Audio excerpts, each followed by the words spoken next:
folks. Good morning and welcome to Stanford's Masters of Creativity. I'm Jeremy Utley, and I'm joined here alongside my fabulous co-instructor and partner in crime, Dr. Catherine Segovia. We could not be more excited to welcome you to today's session. I see here we've got folks coming from Manila and Malaysia and Taiwan and India and Brazil and Rhode Island and Colorado and all sorts of other locations. Wherever you're coming from, whatever time it is, we're glad you're here. We're humbled that you've joined us today. It's our distinct pleasure to welcome Liz and Mollie. They're the co-authors of the Wall Street Journal best-selling book, No Hard Feelings, which was published back in 2019, and the best-selling book, Big Feelings, which just came out this April. They've been featured by Good Morning America, TED, NPR, The New York Times, Harvard Business Review, and The Economist. Liz is an expert on how to make work better and leads content and communications at Humu, where she helps leaders and their teams take small steps towards profound improvement. Mollie is an expert in organizational development and leadership development, and was previously an organizational design lead at the global innovation firm IDEO. She also previously taught the D.School's Intro to Human Design course at the Stanford program in New York. We are thrilled to welcome Liz and Mollie to the stage and to share about their book and also about their creative practice and process at the end of the session. So without further ado, please join me in welcoming Liz and Mollie. So Jeremy has already introduced us, so I'll make this pretty quick. Again, we're Liz and Mollie. In February 2019, we had this book published, No Hard Feelings, and this book took a look at how emotions affect work. So things like leadership, collaboration, teamwork, feeling a sense of belonging, and each chapter went into one of those aspects. Then I would say towards the end of that year, maybe like fall of 2019, our book had been out around 6 months. And kind of ironically, we both started to experience really hard feelings in our personal and professional lives. So I had a really horrible commute. I was losing my father-in-law to his 10-year battle with cancer. Mollie might go into this later on in the session, but was dealing with chronic pain issues, had just moved to a new city and felt very isolated. And so what we found was suddenly we were facing these situations where the normal things that we relied on, like seeing a therapist, having affirmations, journaling, things like that, all of a sudden, when we changed the way we tried to think, it didn't necessarily change the way we felt. And so we started to explore, what do you do when you have a really hard feeling where there's not sort of an obvious, faster solution? And we pitched that book to our publisher. Again, this is the fall of 2019. And we love our publisher. They're not the enemy, but they didn't really get it at the time. They were very much like, it's kind of a depressing book. Is there really an audience for this? And so we put it on the back burner. Fast forward, pandemic hits March 2020. A couple months later, Penguin reaches out to us and says, remember that book about big, hard feelings? We want to publish that book. And so that is the book that came out this year, called Big Feelings. Looks at 7 big emotions, including uncertainty, perfectionism, burnout, and we will cover a bit of that today, since those are things that we face all the time in our lives, whether there's a pandemic or not, and also really can stifle creativity if you don't understand how to move through them, how to make meaning out of them eventually. At the core of everything we do is just this fundamental idea that we are humans who are going to have emotions, regardless of the situation you're in. So if you're in your living room, if you're walking around the block, if you're in an office, whatever work looks like, you will have feelings. And so really important that we learn how to better understand, accept our feelings, and then figure out how to move forward with them, or sometimes just move through them. So we'd love to hear, we always like to kick off with a prompt. So maybe if you're willing to share in the chat in one word, how you are feeling today. This does not have to be a quote unquote professional emotion. You can make up a word if you want to get really creative with us. You can mash 2 words together. We've had a lot of people say like excited-ired, which is excited and tired. So yeah, would love to hear. I'm seeing a lot of tired coming in. Yep, it's a Wednesday. self-doubting, optimistic, busy, tired of thinking and worrying, bright, awake, curious, a couple curious, unstoppable. Love that, Jamie. Keep them coming. Anxious, tired. Yep, we heard one of those. Hap red, which is happy and scared for the future combined. Excited about this webinar and extremely tired and not creative at all. Okay, well, we'll see if we can help with that, Christy. Thank you. Oh, someone said corona infected. I'm sorry. I hope you feel better soon. Nervous and inspired, discombobulated, hungry, dinner time here, caffeinated. Great. Thank you for sharing. Yeah, really appreciate it. Keep them coming. It's always nice to see kind of what other people are going through. And we really like to start off any kind of session, any workshop that we give with this question for two reasons. First, it underscores that at any given moment, we're all feeling many different things. And so it's nice to keep that in mind when you're interacting with your colleagues, your partner, your creative confidant, whoever it might be, just that you don't always know what's going on with someone. And that, as you can see in the chat, we're all dealing with a lot of these really big feelings. The second reason is there's research out of Google that shows that if you kick off a meeting with a prompt that everyone answers, so the classic icebreaker, people are much more engaged and much more likely to participate throughout the rest of the session. So really important to have that moment of connection at the top of every meeting. So today what we're going to go through, we've alluded to this a little bit, but for those of you who said you were burnt out, overwhelmed, tired, hopefully there will be some tips that you can implement in this first section, which will be all about combating burnout. Then we'll look at how to unhook yourself from perfectionism. So this ties really closely into procrastination. If you've ever felt like it was hard to get started, to keep going, to finish something, hopefully this session will help you kind of detach yourself from those issues that often crop up. And then, like we said, we'll spend the last half an hour on a discussion and then take some questions from all of you as well. So I will hand it over to Mollie for our first session on combating burnout. Thank you. And yes, I'm seeing in the chat, Rami Alexander is saying, yes, we call it connection before content. That's a great phrase. Thank you for that. And we really encourage you to share as we present. We'd love to keep watching in the chat and we'll pull things in. So if you also do the things that we're sharing, or you have other ways of doing the things that we're sharing, we'd love to hear those as well. So one of the things that can really affect our ability to be creative is burnout. And we saw a couple of comments around that in the chat. And what we want to do is first go through the myths around burnout, and then what are the actual signs of burnout and what we can do about them. So the first myth about burnout is that it's obvious. And we think that we will be able to notice when we're feeling burned out. But one of the most pernicious and dangerous things about burnout is that it affects our own sense of self-awareness and perception. We can feel really good. We can feel like we're running on adrenaline, we're checking things off a list, and then suddenly, one more thing gets added to our plate, or we get sick and we hit a wall, and we realize that for a long time, this has been slowly sneaking up on us. So a couple early signs of burnout that can help you understand whether you're inching towards that. The first is that basic activities feel overwhelming. Going to the grocery store, paying your bills. It's like, I just can't. The second is that vacation is an opportunity to recover.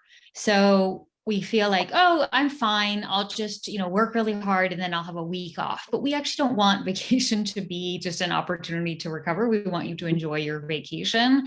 And that's not a healthy way to go through the month before vacation. You find everyone and everything irritating. Enough said. You started to cut out activities that are good for you, like exercising, sleeping, seeing friends, even alone time. And then you're familiar with revenge bedtime procrastination. And this is where you have the whole day is scheduled, you have no time for yourself, no downtime. And then it gets to be bedtime and you're like, okay, I deserve some time to myself. And so that's when you start, if it's Liz going on TikTok or Twitter, if it's me, I'm reading celebrity news. And then you stay up a little bit later and then you're more tired the next day and it becomes this vicious cycle. So, downtime is good. We just want you to schedule it more during the day rather than pushing your bedtime back a little bit. So yeah, this is what it can feel like. You're, walking the line between these two. And I'm seeing, Michael sharing, it's the kids go to bed. That's my only quiet time. And then it's a vicious cycle where you stay later. Yes. So the second one is addressing burnout is only urgent if you're falling apart. So we feel like, okay, sure, we're all a little burned out. We hear this word all the time, who's not experiencing burnout, but I'm going to deal with it. If I really have to, if I get sick or something like that. And the thing is that once we have started experiencing burnout, it takes a long time to recover from. So I experienced burnout after our first book came out. And it took me months to recover from them. I did, but I had to ask Liz to do some of our events for us. And I had to take out, everything that wasn't just going to work and being with my family. Everything else had to go so I could really recover. So we want to catch it earlier. And then burnout always looks the same, and it doesn't for many people. It can look different. And so we looked at the research and we found that the most clinical definition of burnout comes from a woman named Christina Maslach. And this was created in the late 70s, looking at people in healthcare situations.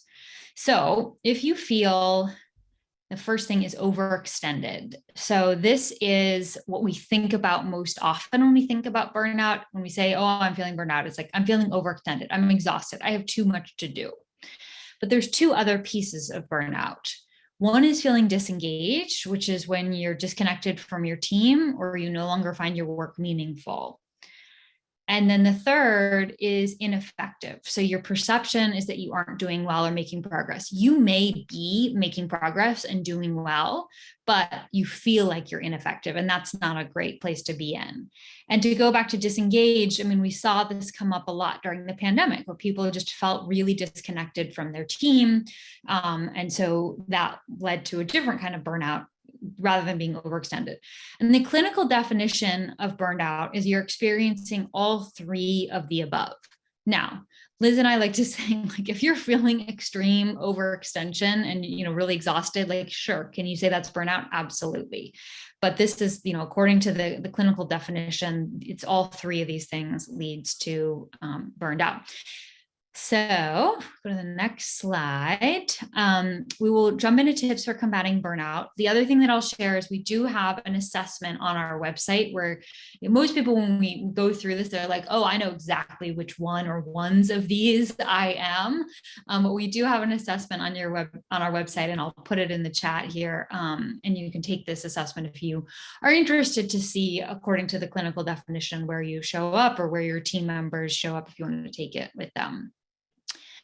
All right, so tips for combating burnout. So if you're feeling overextended, and again, many of us are, a couple things. So setting up an after work ritual.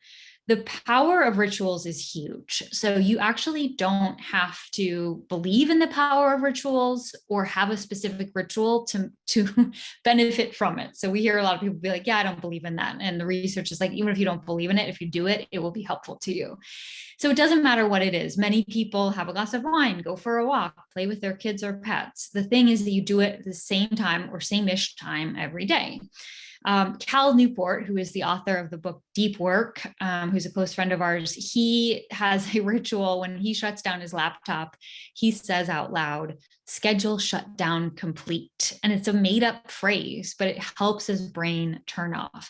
And even if you have to come back after dinner to do more work, it's still really helpful to have a ritual before having dinner. The second is letting go of one lofty expectation. So this is where that self-awareness of okay, I'm already overextended. what is one thing that I had on my list that I'm going to say no to? That could be an extracurricular activity. That could be an extra work project, learning a new skill, like whatever it is, just saying to yourself, like, nope, I'm already overextended. I'm going to say no to that. Third thing is getting comfortable living at 80%. So many of us who are, really, feel like we have a lot of energy, we're overachievers, we live our life at about 120%. And most of the time we can deal with that. And then we get sick, or we have to deal with a family member, taking care of a family member, or, something goes wrong at work. And suddenly we're like, oh, wow, like I've had way overscheduled my life, my work life, my personal life, and I can't do this 120%. So getting comfortable, having some wiggle room in your life. And I think parents are really good at this. Like, for scheduling kids, it's like you can't overschedule kids because things are always going wrong. And so we have to treat ourselves a little bit like that too. Great illustration here from Liz about, what we think makes us productive versus what actually does. Yes, Anna sharing in the chat, high functioning burnout is the worst. Yeah, exactly. All right, so if you're disengaged, so again, this is feeling disconnected from your colleagues. Seeking out connections. And this can be hard when we're doing remote and hybrid work, but we recommend reaching out to somebody, either a work colleague or a personal colleague who you haven't seen in a while, and saying, hey, I'd love to get together, even just a short coffee chat. Most likely the person will say, thank you so much for reaching out. This had been on my mind and I just hadn't had time to reach out to you. So it just is about making that first step. And then identifying what drains you and what you enjoy. So if you're feeling disengaged, there's probably some piece of your work that you're just like, oh, like I really don't look forward to this.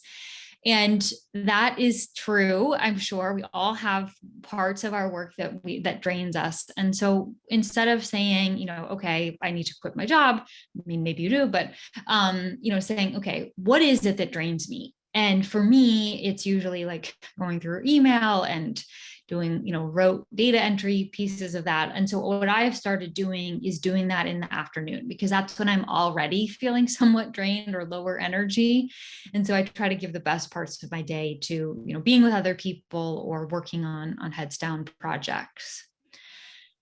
And then reconnecting with meaning. So understanding what is it that's motivating me in my work. And if that's like end users, maybe try to get in front of some end users at some point. If that's serving people internal on your teams, reminding yourself of how helpful you are being to them, maybe by asking for some feedback. And then if you're feeling ineffective, so again, this is like, I'm working really hard and nothing's getting done, or you have the perception that nothing is getting done. And the first thing is setting a X number of monthly priorities. So if you're like me, it's like you have, big long-term projects and it never feels like there's a sense of completion. Even after our book came out, it's like, well, now it's time to promote the book, and you could always do more promotion of the book.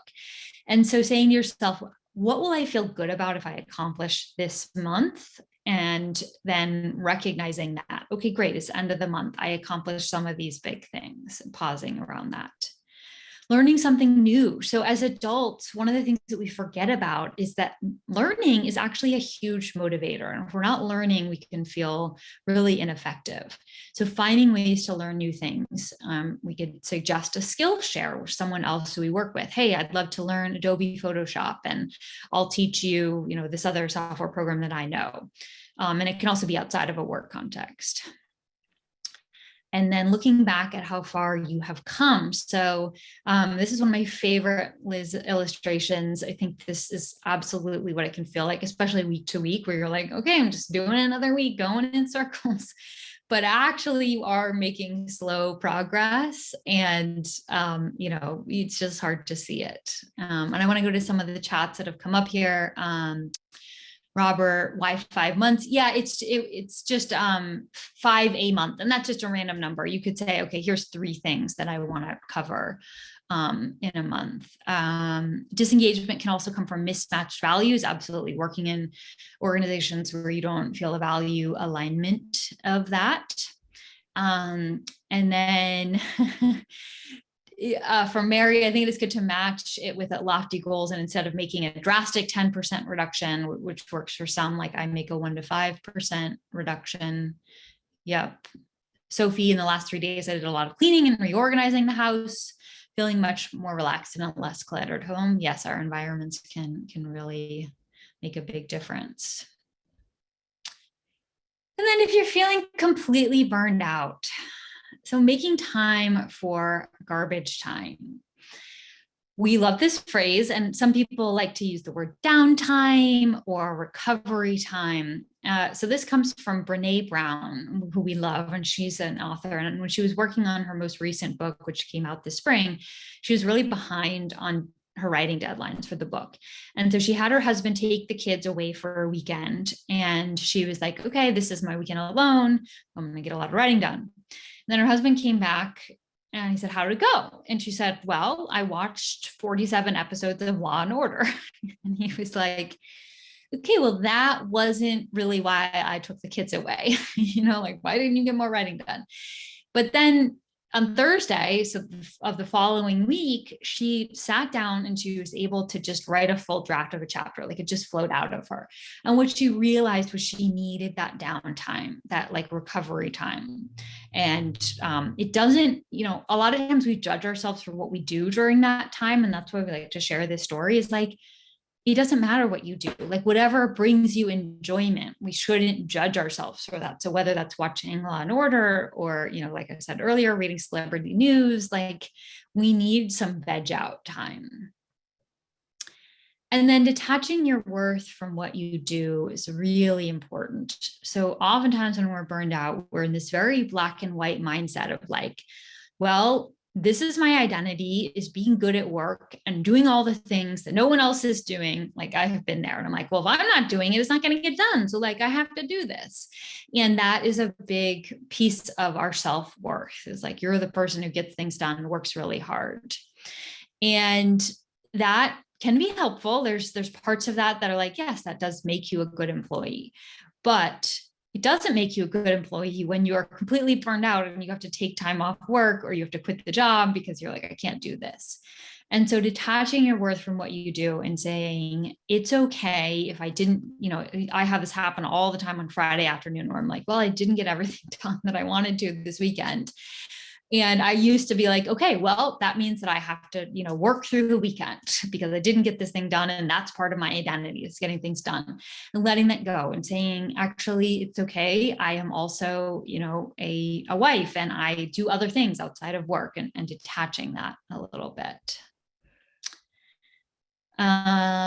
Yes. And I'm seeing some questions come up. I have no idea when I could possibly have garbage time. Yes, this is really important. So garbage time doesn't have to be 47 episodes of watching Law and Order.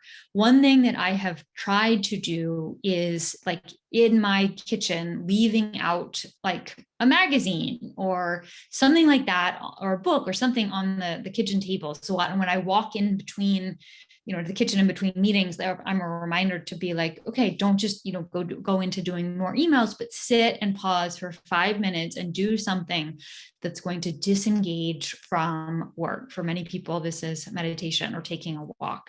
These short breaks throughout the day can really make a difference. And then I'll get to, go ahead. Oh, yeah, I was just going to say, this is also where the prioritization can really help. Because what I found is, once I actually set myself 3 main things I want to accomplish at the beginning of each morning. And I say, if I do these 3 things, I will feel good about detaching at the end of the day. And what I notice then is, it's so easy throughout the day to get pulled into this like non-urgent, non-important stuff. Like all of a sudden I'm answering emails that I don't really need to be answering in that moment, or I'm taking on an additional project that doesn't move me closer to a big goal and ultimately isn't that important. So I think it's also starting to get kind of ruthless about prioritization and then learning to say no. Yes. So the next point here is remembering that well-being is a state of action. And this comes from the book Burnout, which is written by the Nagoski sisters, who we love, and we recommend the Burnout, and I'll put that book in the chat here. And what they say is that burnout is not like a one and done situation. So it's not something where we're like, great, I fixed my burnout today. Now I don't have to worry about it for the rest of the month. And we wish that it was, right? Like that would be a lot easier. But it is something that we have to be aware of every day, every week, every month. I might be really good at it in February, and then March, like things spin out of control. So one way that I do this is being really careful about my calendar. And so Sunday, I will look at my calendar because our lives are structured around our calendars. And I will say, okay, are there any days where I have back-to-back meetings, like especially back-to-back meetings, 2 days in a row? And I say, I have learned the hard way how I'm going to feel at the end of that day. And that's not being kind to myself. So what do I have to do to move, to be kind to myself? And a lot of times that is moving meetings and saying, okay, like, yes, this is a back-to-back day, but I can move one of these meetings. And sometimes we feel bad moving meetings because it's like, well, this was scheduled. But this is a way that we are actively taking care of ourselves. And most of the time, someone will be like, oh, thank you for moving that. Next week is better for me too. And it feels like, oh, well, I'm gonna have to just deal with that next week. Yes, but like, this is the point, is that like you only have capacity in your week to do so much. And so like things get moved back and moved back and moved back, and that's fine. And it's just about having more realistic expectations for what can get done in a week. So we'd love to hear in the chat if people have done anything around calendaring and that. And thank you for sharing that book, Christina. All right, so I'm going to hand it back over to Liz here. Great, yes, and keep the questions coming. I know we will have time for discussion in a couple minutes, so we can weave some of those questions into the discussion. But we did want to quickly cover how to unhook yourself from perfectionism. And one thing to call out here is that a lot of people who have perfectionist tendencies do not identify as a perfectionist because they're like, I'm so far from perfect. How on earth could I be a perfectionist? So first, we want you to just listen to the next couple slides and see if any of this resonates without kind of immediately jumping to a conclusion. So, signs of perfectionist tendencies.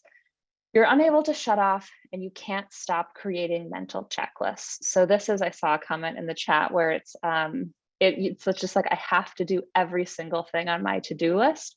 Otherwise, I've had an unproductive day. You never feel good about what you've done. Even on those days when you get through everything, it's like, well, I guess I could have done more, or there's just always like, I should be pushing myself. This also ties into feeling guilty about taking garbage time. You obsess. So this really shows up as procrastination. So sometimes you just can't cross the finish line. It's hard to get started, or you just don't even want to try because you're worried that you won't be perfect. And then you also feel like what you put out, especially when it comes to creative work, needs to be finished or perfect before you could ever show it to anyone. So you kind of shy away from showing anyone a first draft because you're embarrassed of what they might think. And so really important here is that these kinds of thoughts and tendencies are really, really destructive because they hold us back from engaging with the world, from taking care of ourselves, and from pursuing opportunities that we might find really fun. And so the worst part of perfectionism is that it prevents us from treating ourselves with self-compassion. And so again, by obsessing too much over getting it exactly right, we undermine our ability to succeed.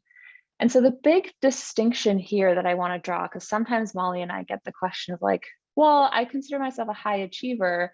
How is that different than perfectionism? So perfectionism actually fundamentally is not about achieving perfection.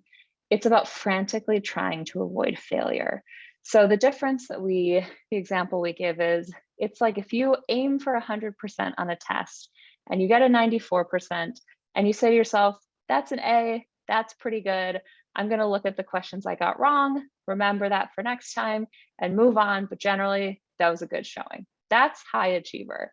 Perfectionism is when you aim for 100, let's say you get a 98, and you just obsess over that one question you got wrong, and you feel like you failed, and you don't give yourself any credit for getting a 98, which is generally like a really, really, really good score. So again, it's not, people often think it's about being perfect, but it's actually about feeling like you can't fail, otherwise you're not deserving of things. And that's just an inherently flawed way of viewing the world. So first of all, perfection is subjective. If I describe my perfect day, it's going to be different than Jeremy's perfect day, than Mollie's perfect day. So there is not really perfect in the world. And then also failing, trying, learning, it's just such an essential part of growing and getting better at something. And so it's really time that we learn to see little mistakes, even big mistakes, as opportunities for growth, not indicators that we don't deserve love or don't deserve opportunities.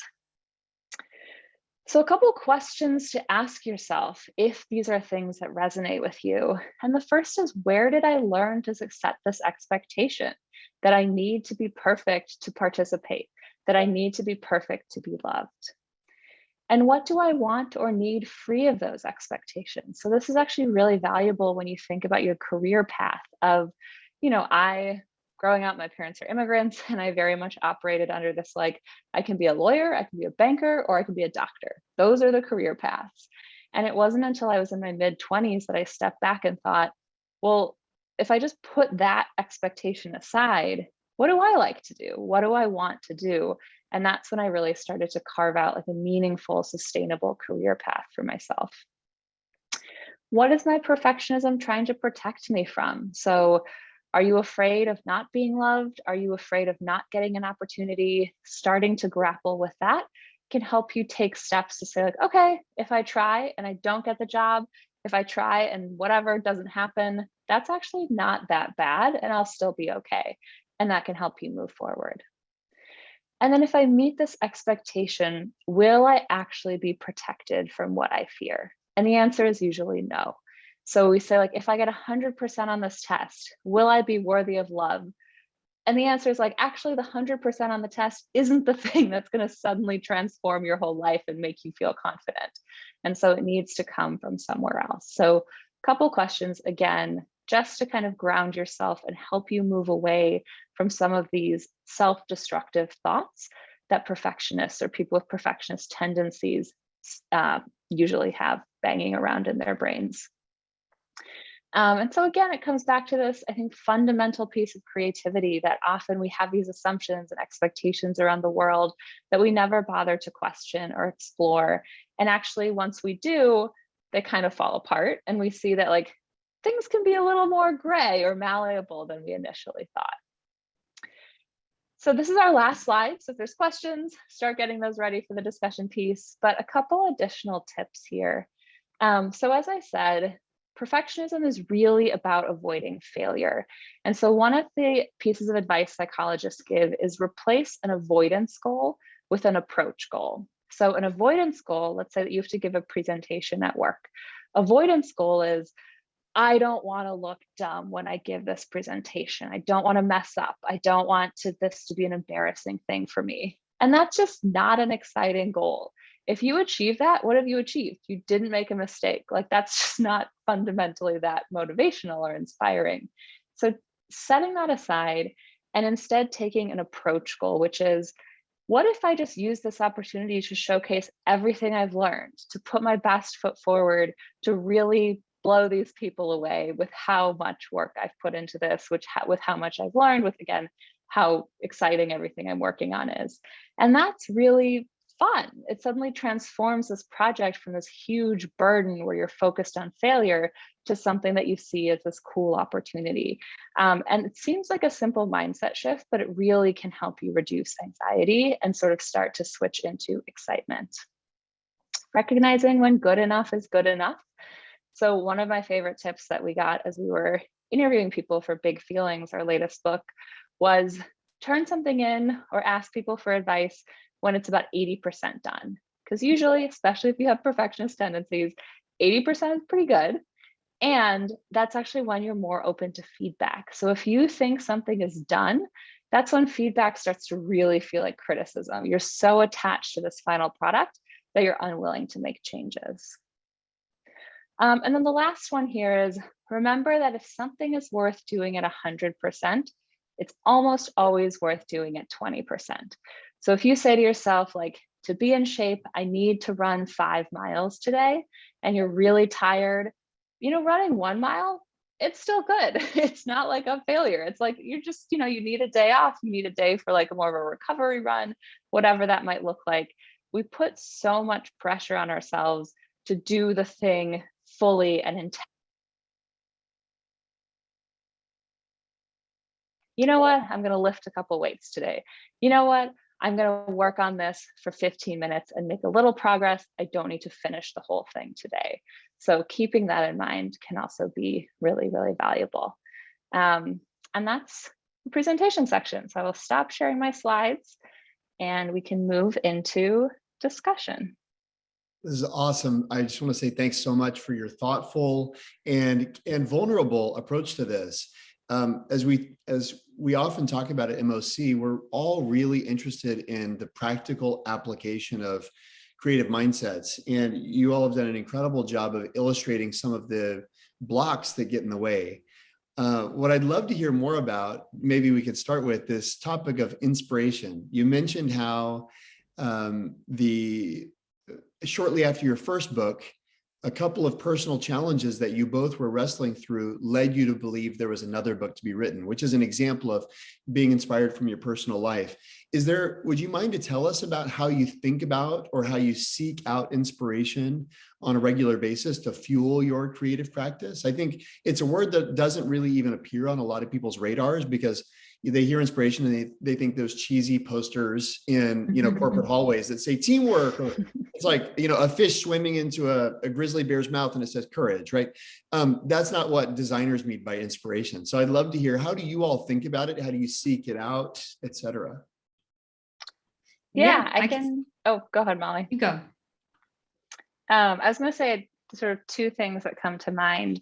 And the first, which is maybe the more straightforward one, is really honoring what some people call in between times. So I think it's, when we go for a walk, when we're driving, running errands, when we're in the shower, there's a tendency to just consume. And so it's like, I'm going to put on a podcast, I'm going to listen to music, I'm going to call someone, I'm going to read a book, I'm going to go on TikTok or Reddit. And those are fun and great.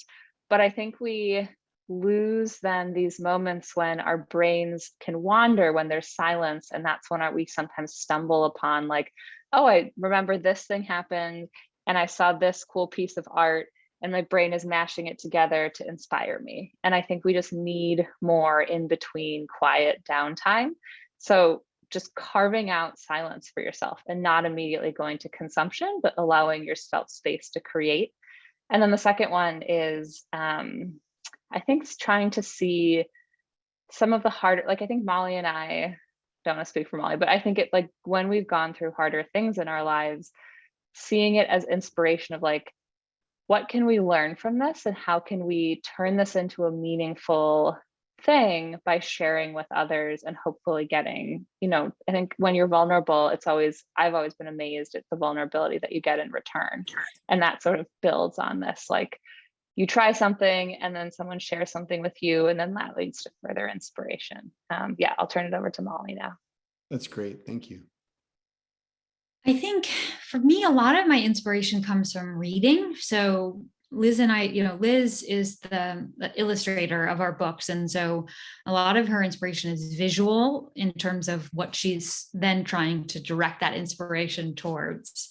And I read extremely broadly, and I read fiction, nonfiction, anything that I think I might be interested. I'll read a book, it'll mention another book, I'll go read that book. So for me, it's just it's thinking about reading as a source of inspiration and ideas. For some people, it's listening to podcasts, right, or watching YouTube videos. But it's almost like redefining that activity that you're already doing as oh, this is inspiration. And then I think for me, it's going through the world and whatever I'm doing with the lens. So when we're in the book writing process, my lens is, okay, everything that I'm reading or talking about in conversation is helping me with ideas towards big feelings. And when I was at IDEO, I would do this on projects too. So I might be working on a financial services project. And it was okay, for that 3 month time period, I want to have the lens of picking up on ideas that are related to this thing at hand. So it's not necessarily shifting what you're doing. It's saying, how can I gather information for a specific lens that I have right now? Yeah, I think it's a great point that so many times folks fail to seek inspiration because they fail to bring, as you say, a lens into the world. And a lens is basically because, and my thought is, we really like compartmentalization, and it's why we don't. I mean, Liz, you mentioned the in-between time. That's why I feel we fail to realize the value of in-between time so often, because we've compartmentalized. We said, I'm done. And I'm therefore no longer open to unexpected connections. I'm no longer allowing myself to marinate on something in the background. And to me, I had never thought about it the way that you just put it, Molly, but I really like that. It's just, it's choosing to say everywhere I go, it's, you know what I just picture is like, you remember when we were kids, those like little bald dudes with the filaments inside, and you can kind of like move them around to make a mustache or hair or whatever. It's like, yes. if you have that lens or that problem or the question that you're wrestling with, you can pick up filaments kind of everywhere you are, but you have to bring this with you, you know?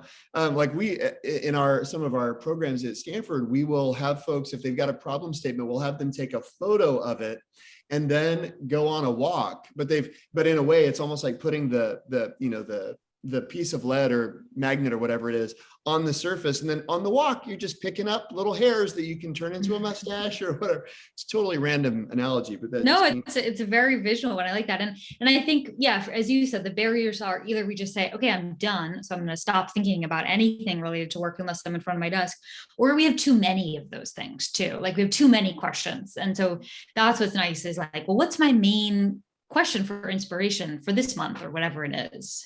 Yeah, I think a project like you mentioned, you know, the book, it's like everything I'm interacting with in the world relates to the book. Or I would imagine, Liz, we haven't talked about this before. I would imagine if you have some kind of a cadence or rhythm to how often you create illustrations, that's, as they say, like for a writer, everything is grist for the mill. I wonder if for an illustrator, if everything is grist for the mill as well. It's like, which is to say, when I have a project in mind, the world can feed it. But I wonder how many folks in the context of a organization, you know, routine organizational life, feel like they have a project in need of input, right? Those are both creative projects. And I wonder, have you experienced bringing that attitude of inspiration seeking into more mundane or less kind of obviously creative pursuits? Yeah, I would say, I think one of the themes that has come up a couple of times that I think also applies to your work or even to anything in your personal life is this having some kind of larger goal. And so at work, for example, I'm very focused right now on researching how to support managers. And that has become sort of the thesis. And so even if I hear like a parent talking about how they, you know, help their kids or something, it's like, oh, that's interesting. Like, I wonder if that could be like a cool team exercise, or if there's a lesson there that I could stick into some of the research we're doing around managers.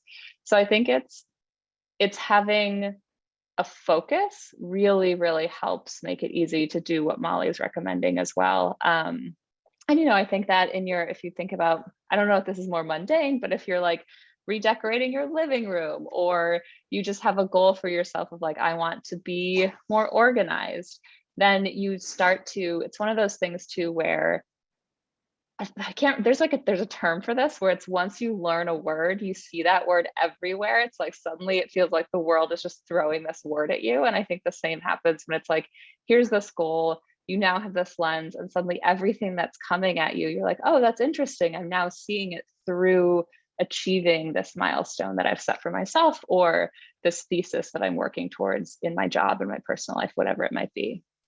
It's also, I think it applies to blue Honda Accords. We'll all see them everywhere today, you know, or whatever. Oh no, yeah, that's true. Same kind of a thing. One other question I'd love to get both of your perspective on, because it's so fascinating, is this idea of collaboration and co-writing. And, you know, a lot that I don't know what the numbers are, but I would imagine the vast majority of authors are individuals. And you all have done something incredible with your partnership and the perspectives that you bring. We'd love to hear more about how do you approach a project jointly together? What does that process look like for you?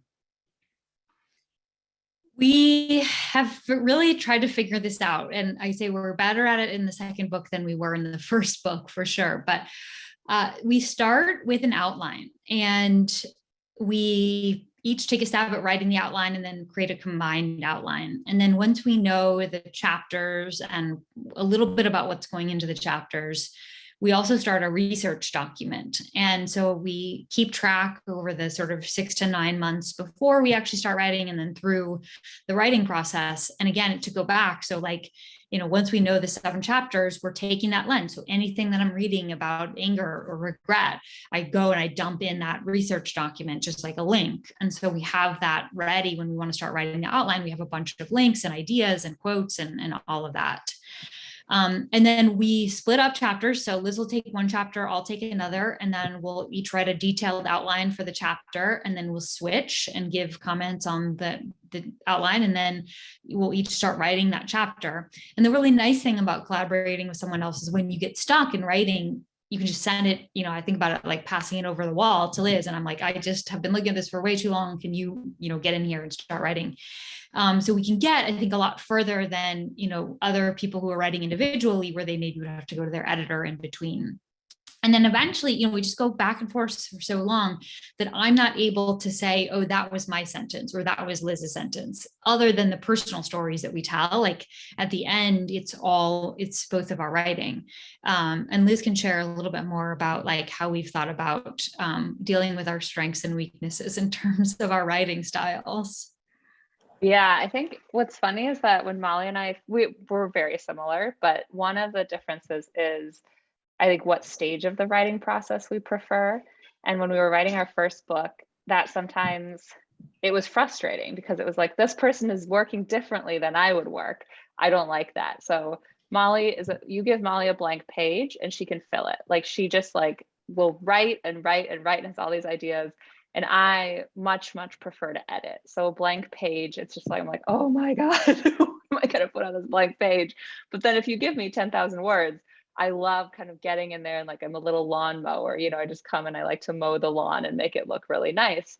And so again, at first, it was like Mollie's sending me these enormous documents and there's so much stuff on the page, like what the heck is this? And then Mollie would get frustrated because she would be like, you're like obsessing over this paragraph and you keep asking me like, how does this tie to that? And do you think this paragraph should go here? And yet and it seems obvious in retrospect, that's the perfect combination, right? Because we're so complementary, but we didn't see it that way at first. It was like, this person is different than I am. That's frustrating. So it took a lot of conversation and like a lot of working together to suddenly stumble upon this aha moment of, oh, this is perfect. You don't want 2 people mowing the lawn. There's not going to be a lawn to mow. You need someone who's going to like grow the grass and then the other person can mow the lawn. So yeah, I think it's just a nice reminder of like, if you find something frustrating, take a step back and be like, is this actually just because it's not what I do? And could it be really complementary to my skill set? Yeah, it's beautiful. It's beautiful. No need to double mow the lawn. We'd be remiss not to ask before we move into more audience questions too.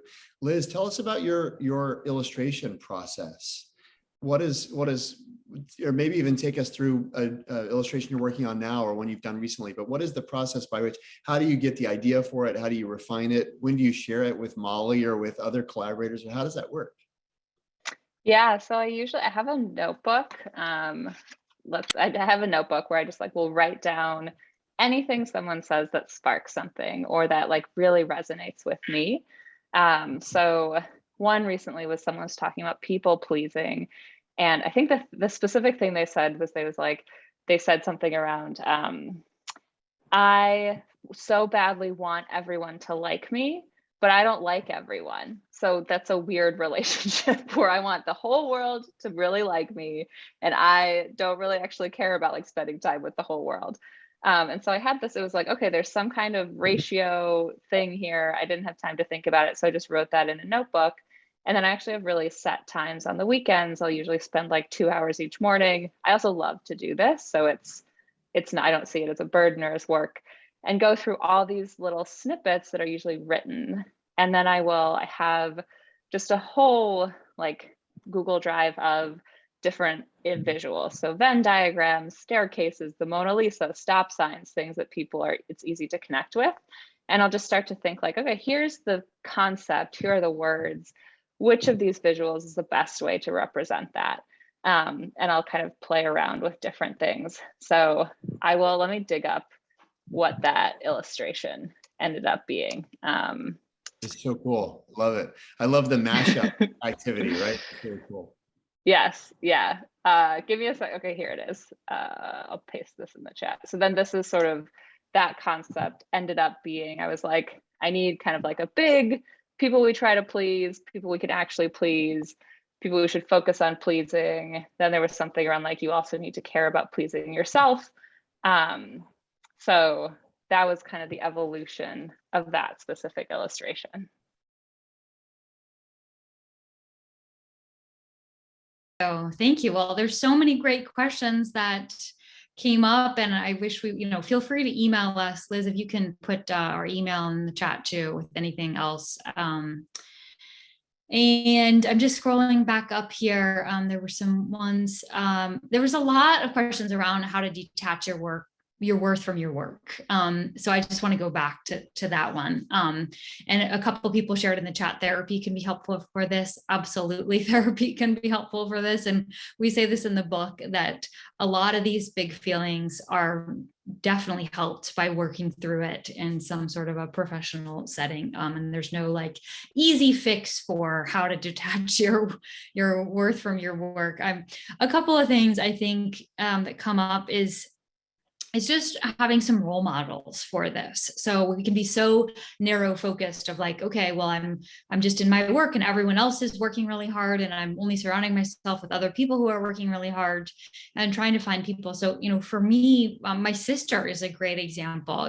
She's somebody who works in a job that is very much a 9-to-5 job. And she really appreciates that because it allows her to have go on trips and see friends and cook and do all these other things. And I look at her and I don't see somebody who is like, oh, a loser or, not doing well. I just think about somebody who really has balance. And that is a really big role model for me.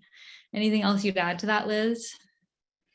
Yeah, I think it's also really useful to just think about all of the things that you value about yourself. You can also ask like your loved ones or your friends, and to hold that really dear because, and you cannot use words related to your career. So things like, I'm a loyal person, I show up for my friends, I'm creative. And again, I think it's a really nice exercise to ask people around you because most likely like your partner or your best friend isn't going to be like, I love that Liz gets to inbox 0 at the end of every Friday. They're going to be like, she just like was there for me when I was really going through it. And so reminding yourself of all those aspects too, that don't, that would be true regardless of what career you were in. So I know we're right at time. We just want to wrap up by saying thank you for all of the questions and comments. We love doing sessions like this because we learned so much from all of you. And feel free to email us with more questions. Again, the book is called Big Feelings and it came out in April. And big thanks to Jeremy and the whole team at Stanford for having us. It's our pleasure. Thanks for joining us today, Liz and Molly, and thanks everybody, this amazing community of practice. We are delighted to get to share with you all, learn with you all.